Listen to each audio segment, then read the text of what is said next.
What if I told you that one cup of coffee could change your entire life? Not just any coffee, but a cup served with kindness when the world felt cold. This is a story about Sarah, a single mother who thought she knew what love meant until an old man taught her something she would never forget. Sarah woke up at 5 a.m. every single day.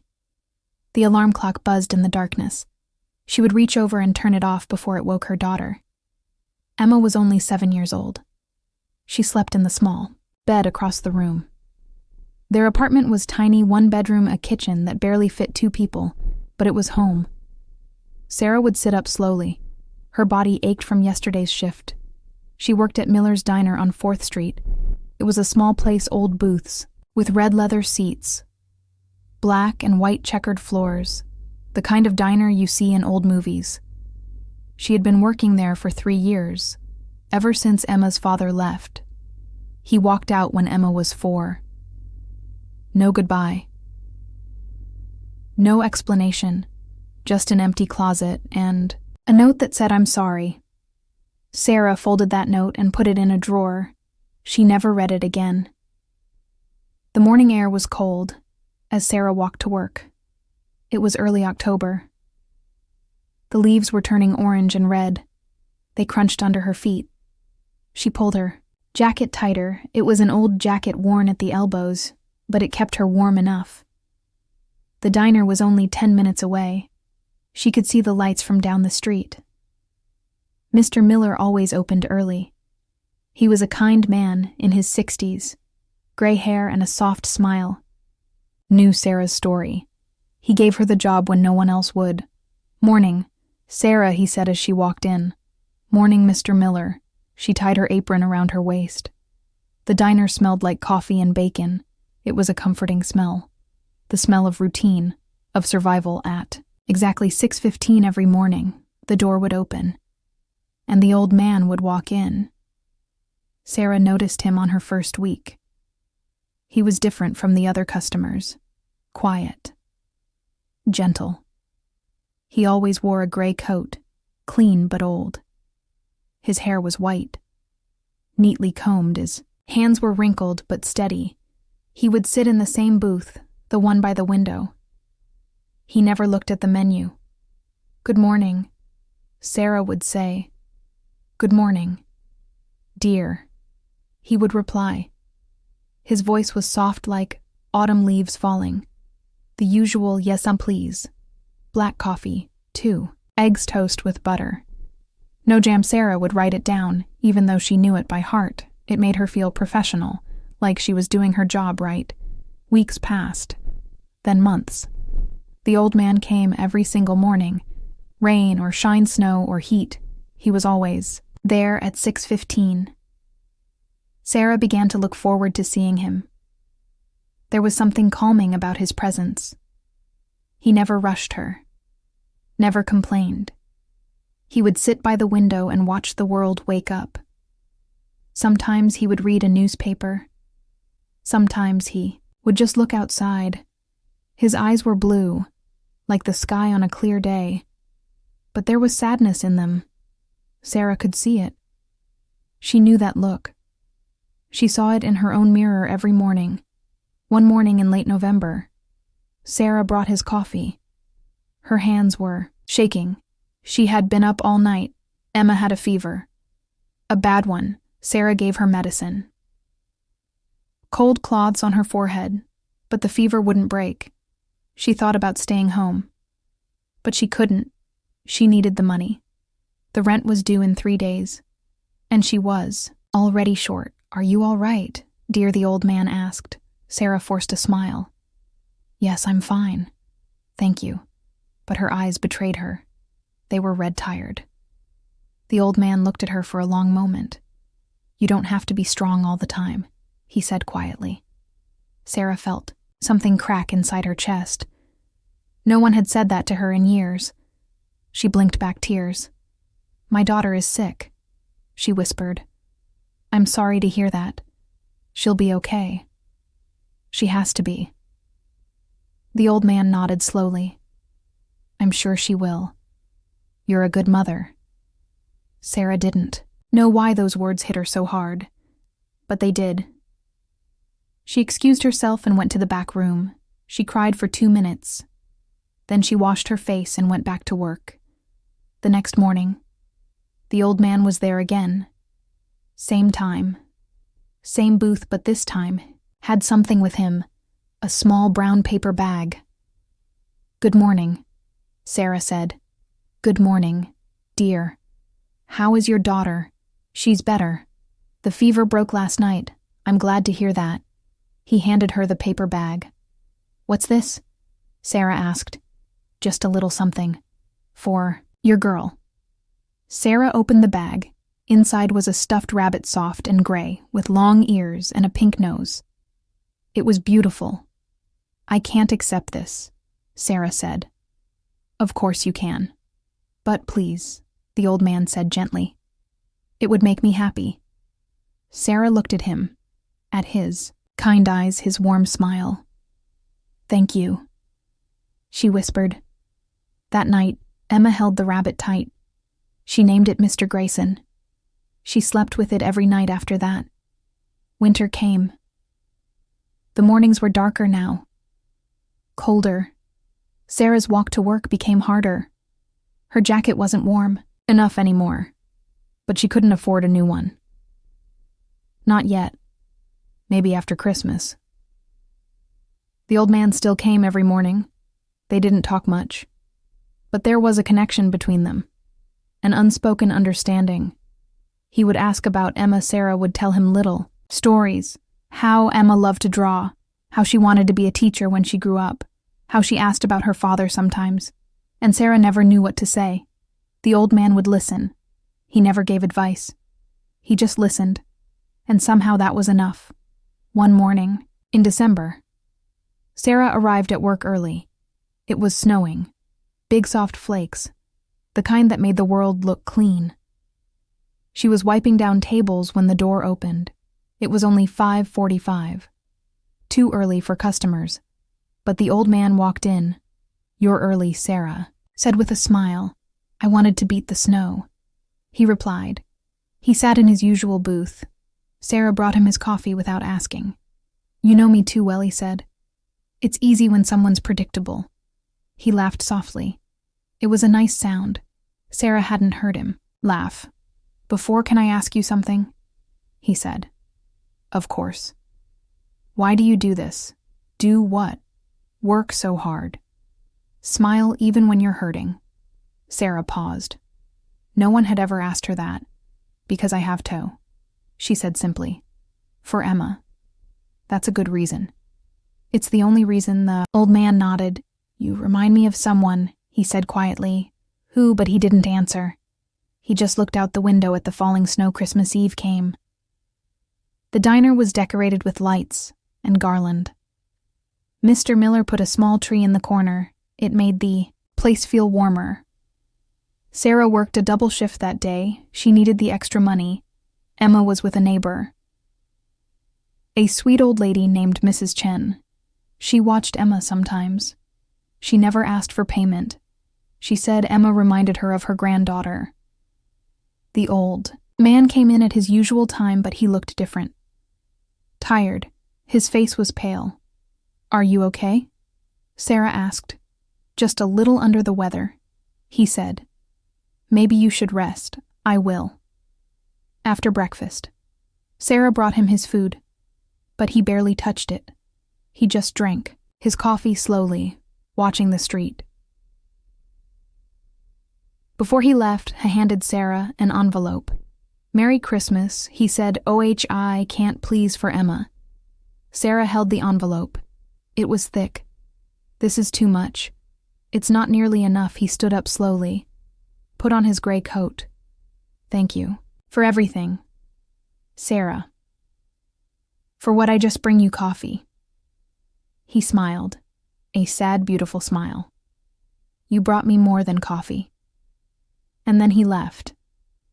Sarah opened the envelope in the back room. Inside was $500. She sat down and cried. The day after Christmas, the old man didn't come. Sarah told herself he was resting. He said he wasn't feeling well.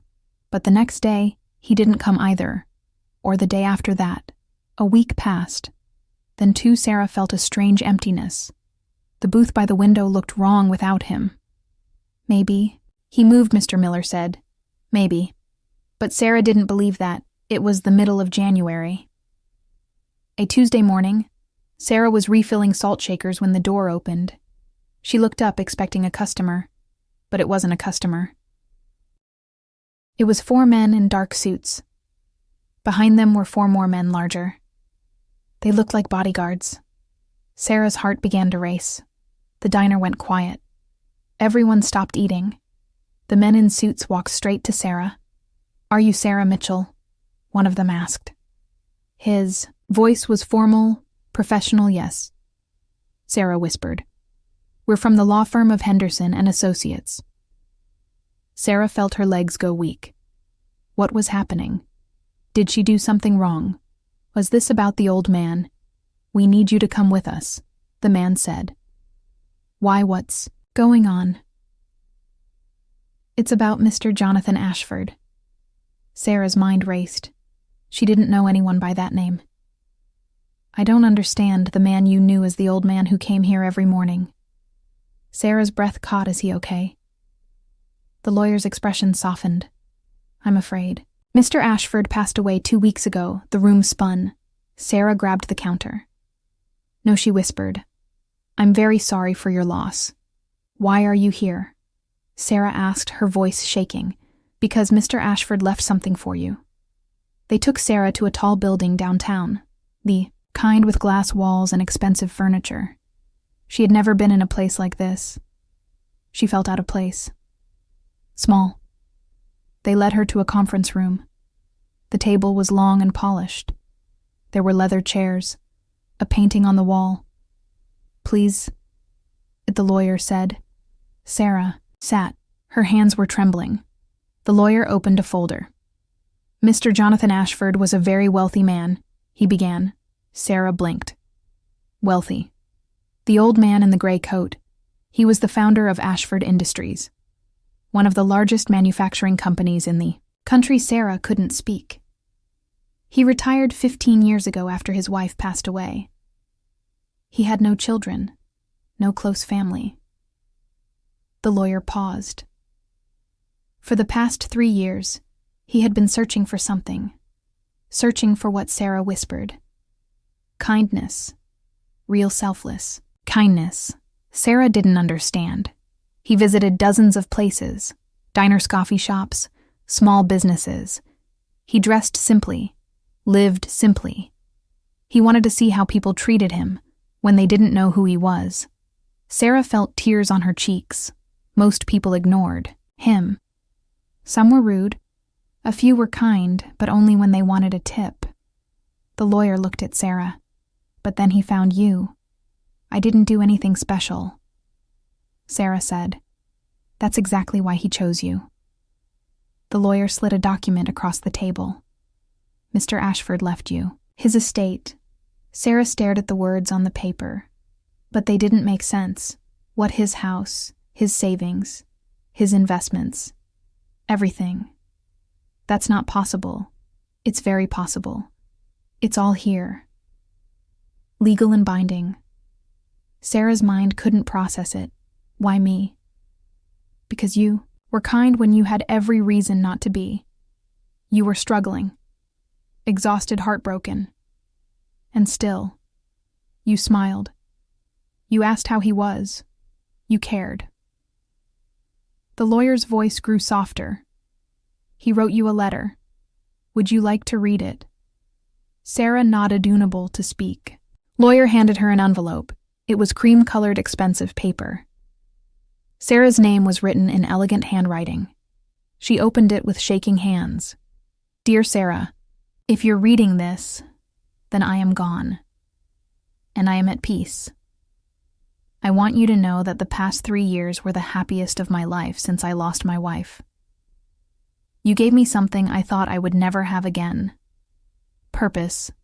Every morning, I woke up excited to see your smile, to hear about Emma, to feel like I mattered to someone. You treated me with dignity when the world had forgotten I existed. You didn't see an old man. You saw a person. That is a rare gift. Sarah, I know you will think this is too much, that you don't deserve it, but you do. You deserve a life where you don't have to choose between paying rent and buying medicine, where Emma can have everything she needs, where you can rest. Please accept this gift, not because you earned it, but because kindness should be rewarded. The world doesn't always make sense, but maybe this will help balance the scales. Take care of yourself. Take care of Emma, and remember that you changed an old man's life. You gave me a reason to wake up, and for that, I will be forever grateful with all my love. Jonathan Sarah couldn't see the words anymore.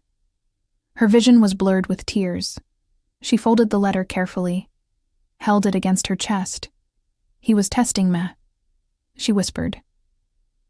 No, the lawyer said gently. He was looking for hope, and he found it in you.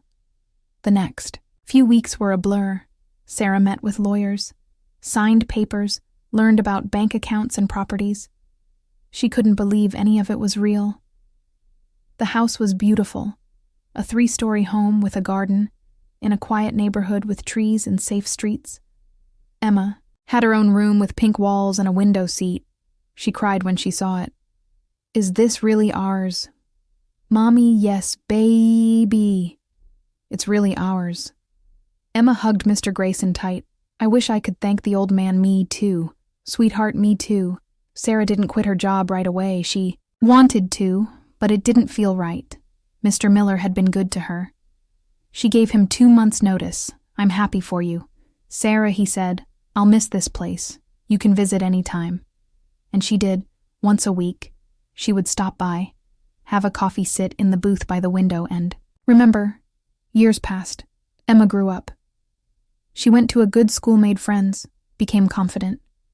She never forgot the man who gave her. Mr. Grayson Sarah started a foundation, the Jonathan Ashford Kindness. Funded, helped single parents, paid rent, bought medicine, gave people a chance. She met hundreds of people over the years, heard their stories, saw their struggles, and every time she thought of the old man, how he saw her when she felt invisible, how he chose her when she thought she had nothing to offer, on the 10th anniversary of Jonathan's death. Sarah visited his grave. It was a quiet place, under a willow tree. She brought flowers, yellow roses. His favorite, thank you, she whispered. The wind rustled the leaves, somewhere. A bird sang. Sarah closed her eyes, and for just a moment, she could hear his voice. You brought me more than coffee. Sometimes people ask Sarah how her life changed. She tells them about the house, the money, the foundation, but that's not really the answer. What changed wasn't her circumstances, it was her understanding. Learned that kindness is never wasted, that small actions can have big consequences, that you never know who's watching, who's hurting, who needs a smile. Emma asks sometimes about her father. The man who left Sarah tells her the truth. Some people don't know how to stay. And that's okay. It doesn't mean you weren't worth staying for. Emma nods. She understands now. She's older, wiser. But the old man stayed. Emma says, yes, she did, even though he didn't have to. Especially because he didn't have to. Sarah still wakes up early, but not because she has to, because she wants to. She makes coffee in her kitchen, the one with granite counters and a window over the sink. She watches the sunrise, and she thinks about the old man in the gray coat, how he changed everything. Not with grand gestures, but with quiet presence, with listening, with seeing her. There's a photo on Sarah's desk. She found it in one of Jonathan's belongings. It's a picture of him and his wife. They're young, smiling, in love. On the back, written in faded ink, it says, love is not just what you say. It's what you do when no one's watching. Sarah keeps that photo close. It reminds her that every person has a story. Every heart has been broken, and every act of kindness matters, even if it's just a cup of coffee. One morning, Sarah was at the grocery store. She saw a young woman, probably in her 20s. She was at the register counting change. Her hands were shaking. She didn't have enough. "I'm sorry," the cashier said, not unkindly. "You're short. $3. The young woman's face turned. Red-eye. I thought I had enough. People in line behind her shifted impatiently. Sarah stepped forward. "I've got it," she said. She handed the cashier a $10 bill. "You don't have to." The young woman started.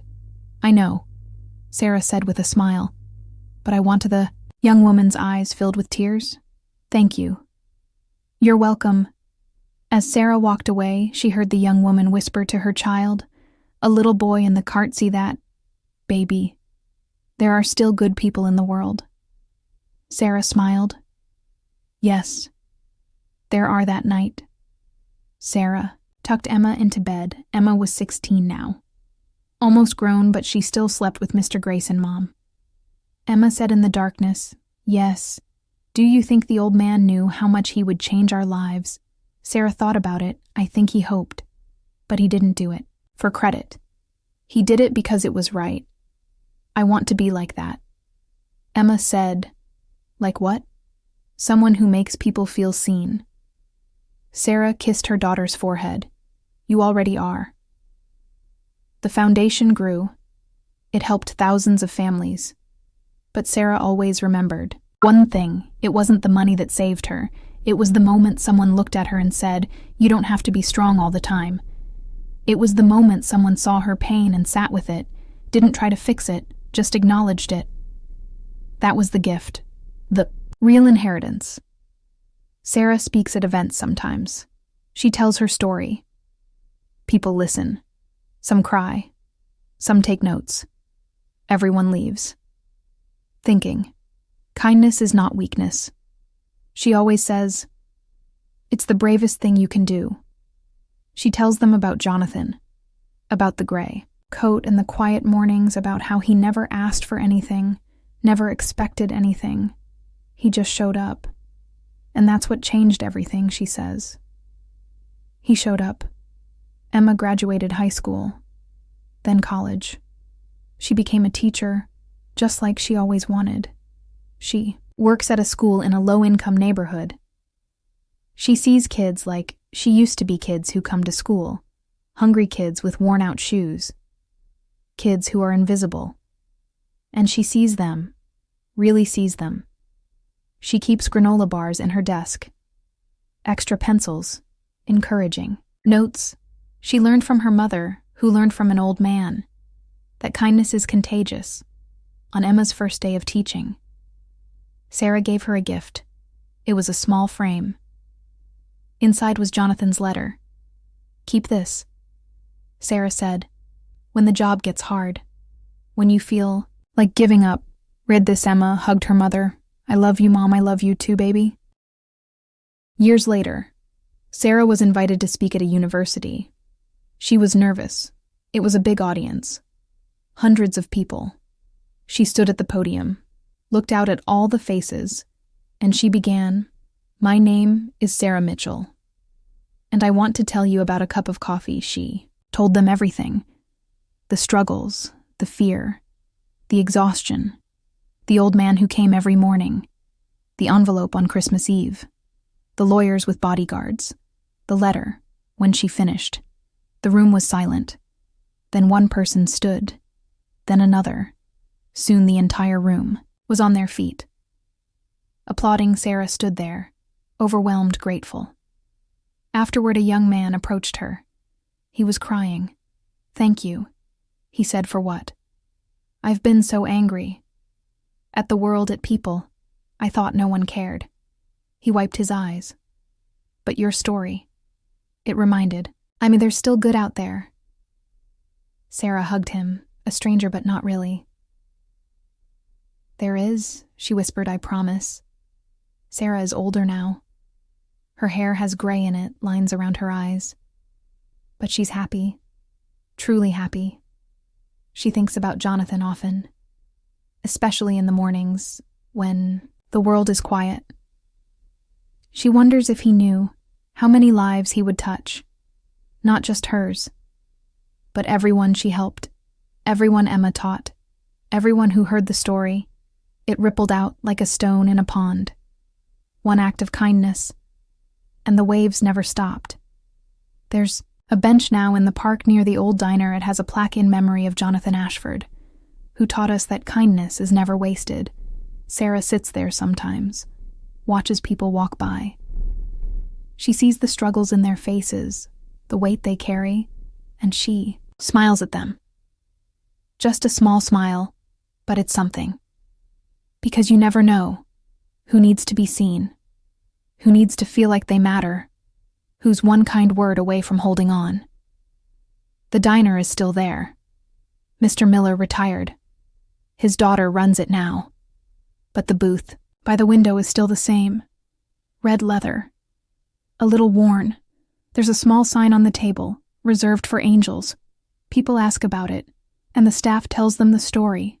About Sarah, about Jonathan, about how everything can change over a cup of coffee. Emma has a daughter. Now her name is Grace. She's 3 years old. She has Sarah's eyes and Jonathan's kindness. Sarah watches her play, and she thinks about legacy. Not money, not houses, but values. The things that last. Grandma, why are you crying? Grace asks. Sarah smiles through her tears. Because I'm happy.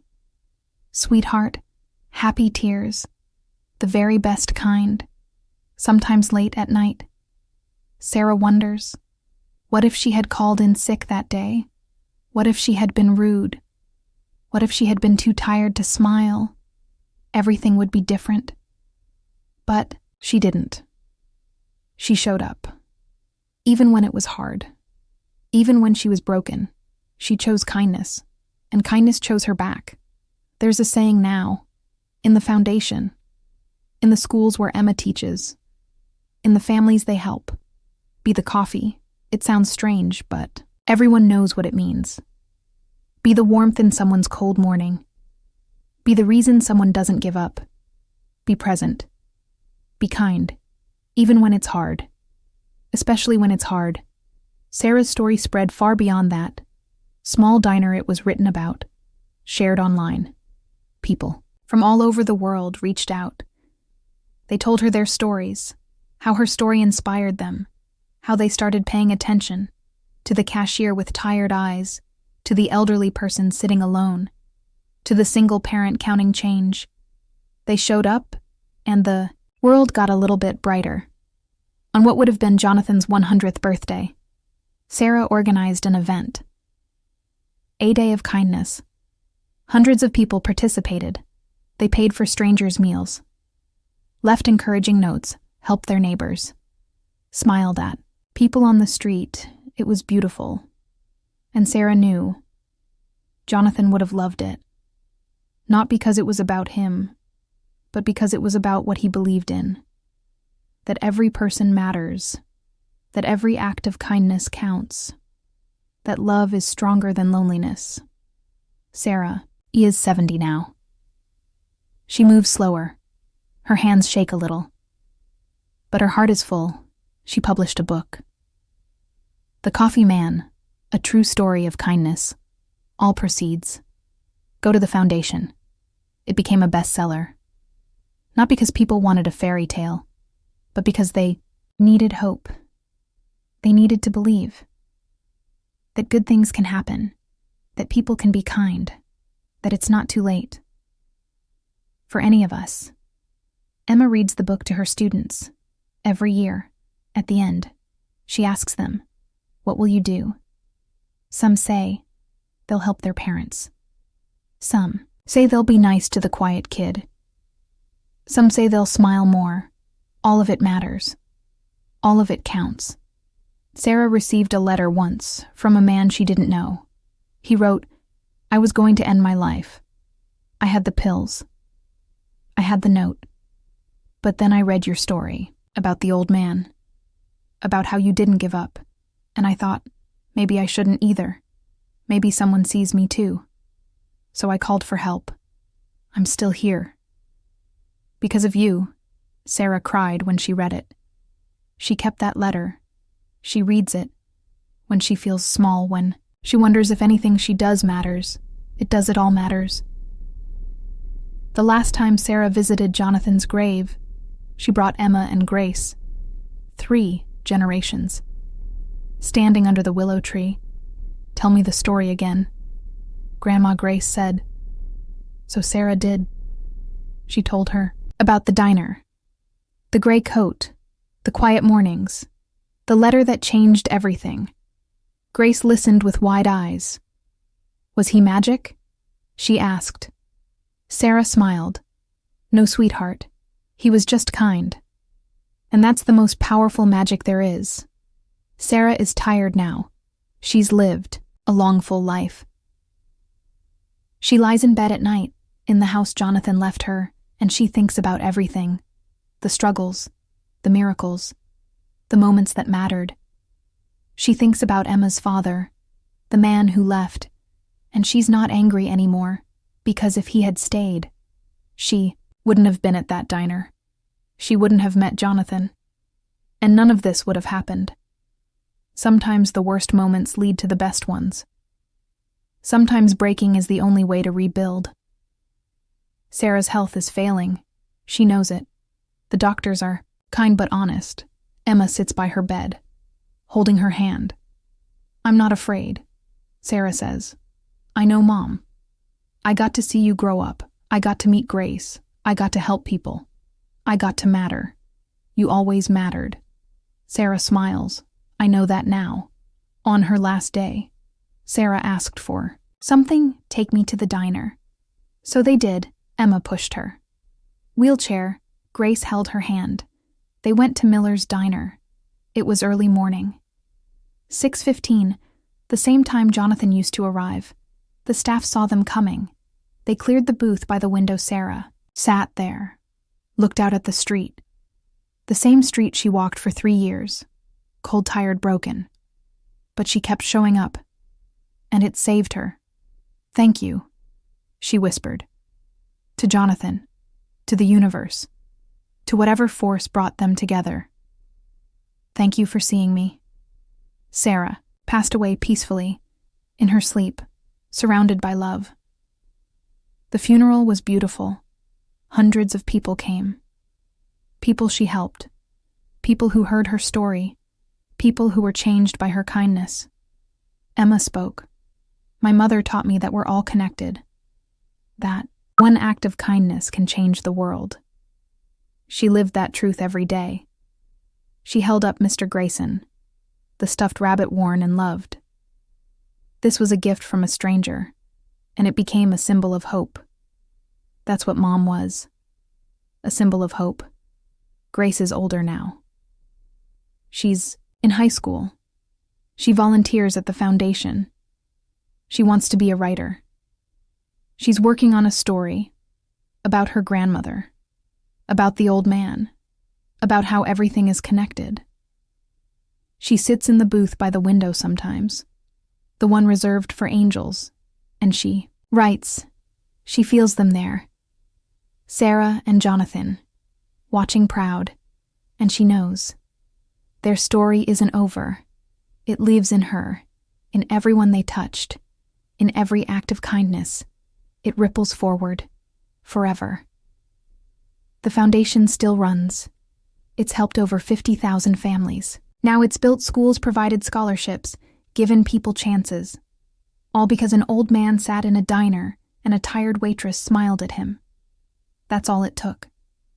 There's a new documentary about Sarah's life, about the foundation. It ends with a question: what if kindness is the point, not success, not wealth, not fame, just kindness? What if that's what we're here for? To see each other, to help each other, to love each other, even when it's hard, especially when it's hard.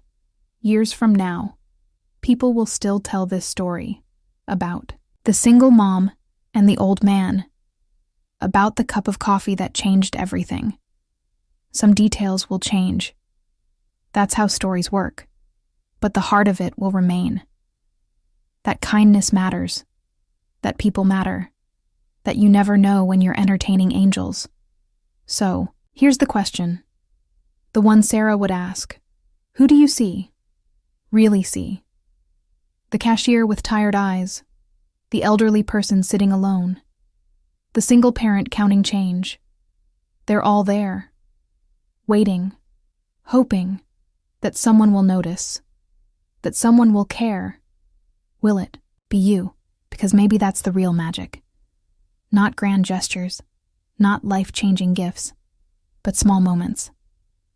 A smile. Kind word. A cup of coffee. These are the things that save us. These are the things that matter. Sarah knew that. Jonathan knew that. And now you know it too. So tomorrow morning, when you wake up, when you're tired, when the world feels heavy, remember this story. Remember that kindness is never wasted, that every person you meet is fighting a battle you know nothing about, and choose to be kind anyway, not because it's easy, but because it's right. Because somewhere, someone is watching, someone is hoping. Someone needs you to show up, just like Sarah showed up, just like Jonathan showed up.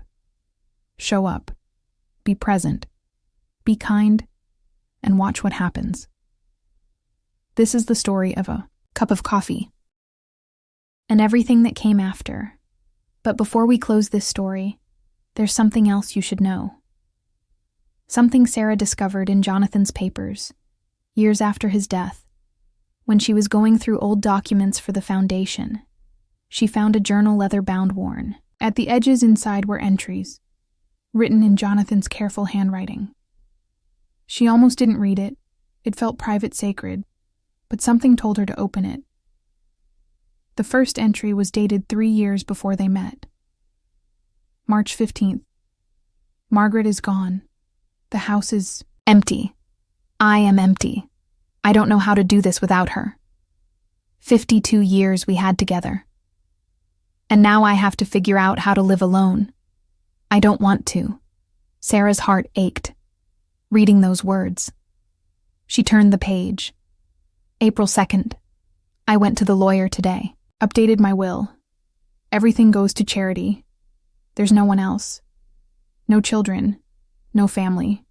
Just money. And what good is money when you have no one to share it with? More pages. More entries. Each one darker than the last, until she found this one. September 10th. I've decided something. I'm going to give it all away. But not to some faceless organization. I want to find someone. Someone real. Someone who deserves it. Someone who still believes in goodness. If such a person exists. Sarah's hands trembled. She kept reading. September 18th. I visited 5 places today. A coffee shop, a bookstore, a small restaurant. Everyone was polite, but it felt mechanical, transactional. I am invisible to them, just another old man. Is this what life has become? October 3rd. I'm beginning to think this is foolish. Maybe kindness is dead? Maybe I'm chasing something that doesn't exist anymore. Margaret would tell me to keep looking.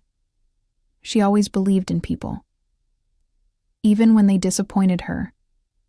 October 27th today, I found a diner. Miller's Diner on 4th. Street, nothing special. Just a small place with old booths and checkered floors. But something about it felt right. I'll try there tomorrow. Sarah's breath caught. This was it. This was the day before they met, October 28th. I met her today. The waitress, Sarah. She smiled at me. A real smile. Not the kind you give for tips. She asked how I was. And I think she actually wanted to know. I'll go back tomorrow. Tears streamed down Sarah's face. She remembered that day. She remembered him walking in, She almost didn't smile. She was so tired, so defeated, but something made her. Try one more. Time November 4th. I've been going to the diner every day. Sarah is always kind. Even when she's exhausted, even when other customers are rude, she stays gentle. I see the pain in her eyes. She's struggling, but she doesn't let it make her bitter. This is rare. November 15th, she told me about her daughter today.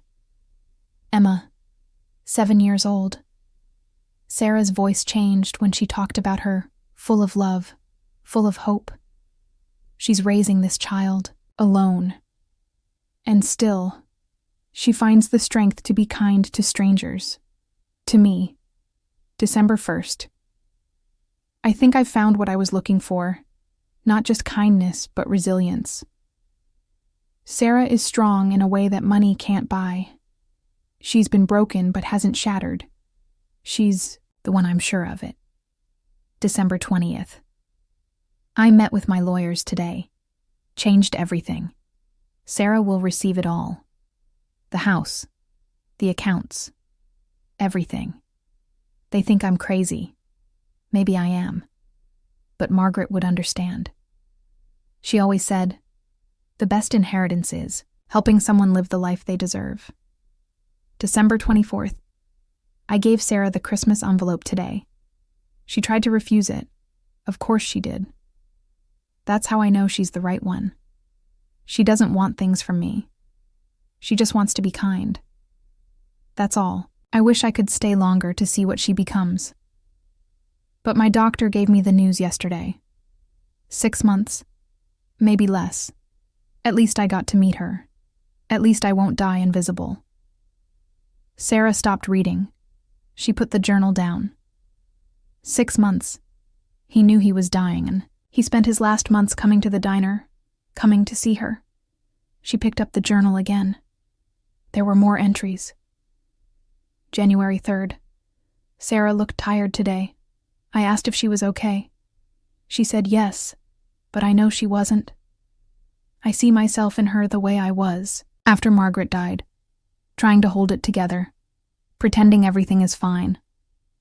I wish I could tell her it gets better, but I don't know if it does. Maybe we just get better at carrying the weight. January 15th, I brought Emma a stuffed rabbit. Sarah's face when I gave it to her, I'll never forget it.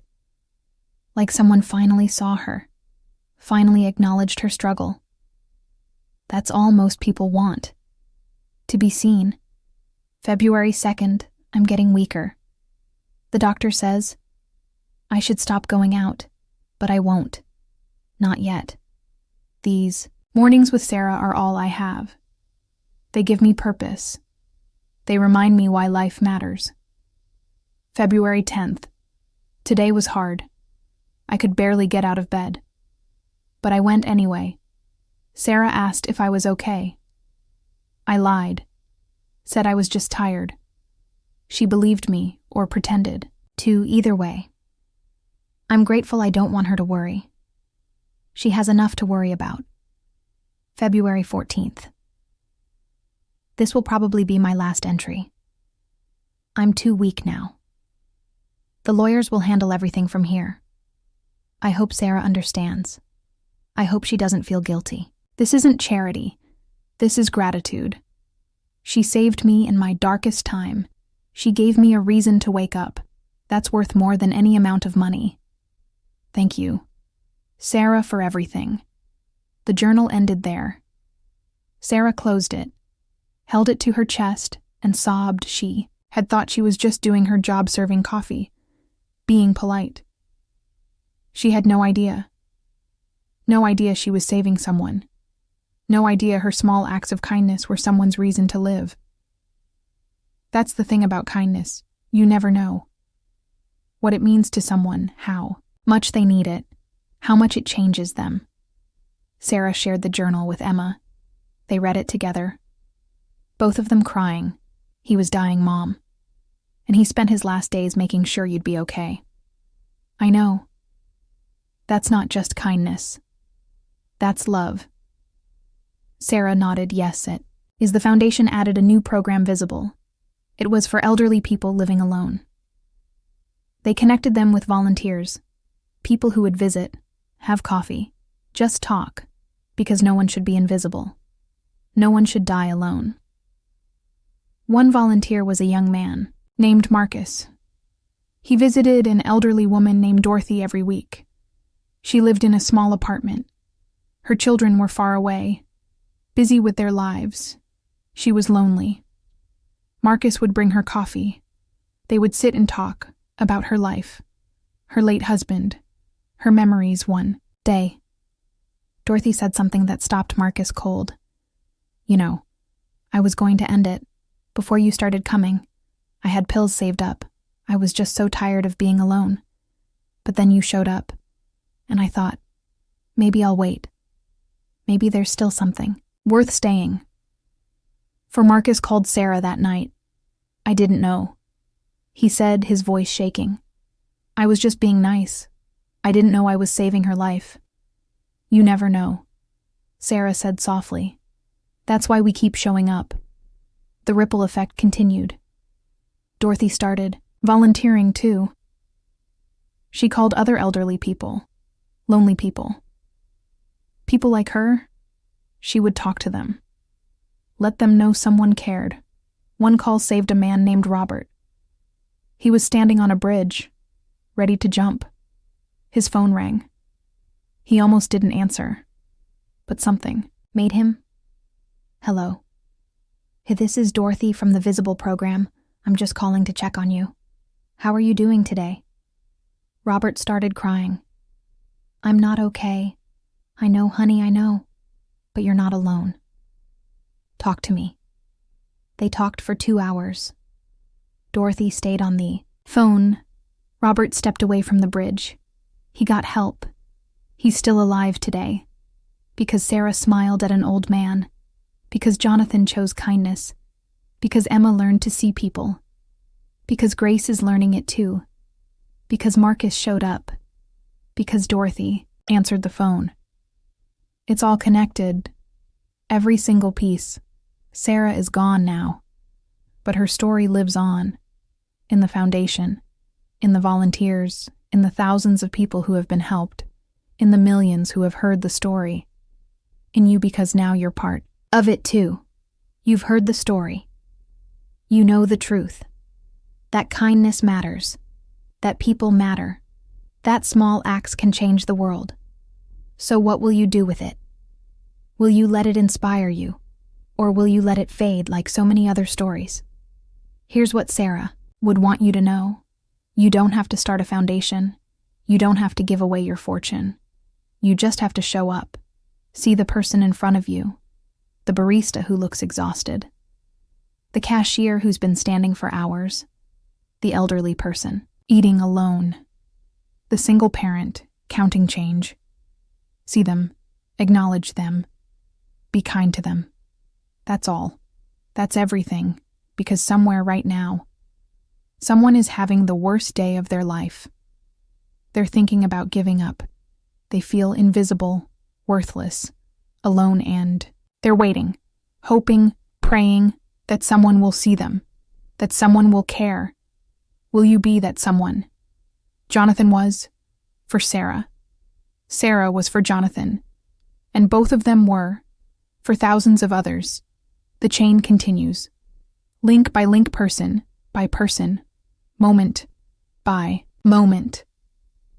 This story could have ended so differently if Sarah had been rude, if Jonathan had given up, if either of them had stopped believing in goodness, but they didn't. And because they didn't, the world is brighter, lives were saved, hope was restored, love multiplied. So here we are, at the end of the story, but also at the beginning. Because this story isn't really about Sarah and Jonathan. It's about all of us. It's about the choice we make every single day. To see, or to ignore, to help, or to walk past, to love, or to fear. Choose to see, choose to help. Choose to love even when it's hard, even when you're tired, even when you have your own struggles, because you never know who needs you Who's watching?